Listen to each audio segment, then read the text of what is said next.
Noise. Ally points out cities are the worst place to be because of the noise, so the family decides to pack up and leave the city. Glenn and Jude leave in one car and the others get in the second car with Otis. As they drive away, they notice smoke covering the whole city. In the subway tunnels, the train has stopped and a bunch of people are stuck inside trying to stay quiet. A baby then starts crying and the passengers take her away from the mother, intending to throw her out of the train. The mother desperately grabs her baby back and announces she's going with her. Mother and daughter leave the train and walk through the tunnel in silence. However, when the baby accidentally drops her pacifier, she cries again and the creatures quickly appear.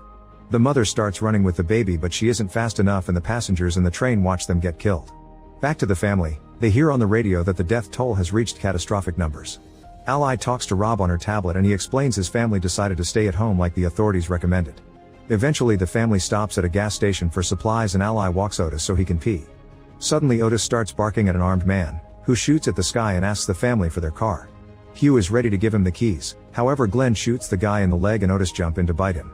Then Glenn takes the man's weapon and the family leaves in their cars, not caring what may happen to the man. The tension and fear eventually make Jude so anxious that he chooses to change his cars to ride with his parents. Ally continues to follow the news on her tablet and learns they've named the creatures Vesps after the Spanish word from wasps because of how they swarm. Suddenly Hugh hits the brakes, avoiding a crash at the last second. The road is full of traffic, so they decide to go off-road and away from civilization. They cross a gate and reach an isolated road while the radio keeps on mentioning all the states that are under attack. On her tablet, Ally sees terrifying images of all the tragedies in the country.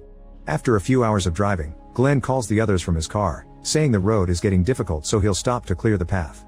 However, some deer suddenly come out of the woods and block the way, causing Glenn to try to dodge them and get off the road. His car rolls down a hill and lands on its roof, leaving Glenn trapped inside. Hugh runs to help, but no matter how much he pulls, he can't open the door, and Glenn's leg is stuck so he can't be dragged out through the window.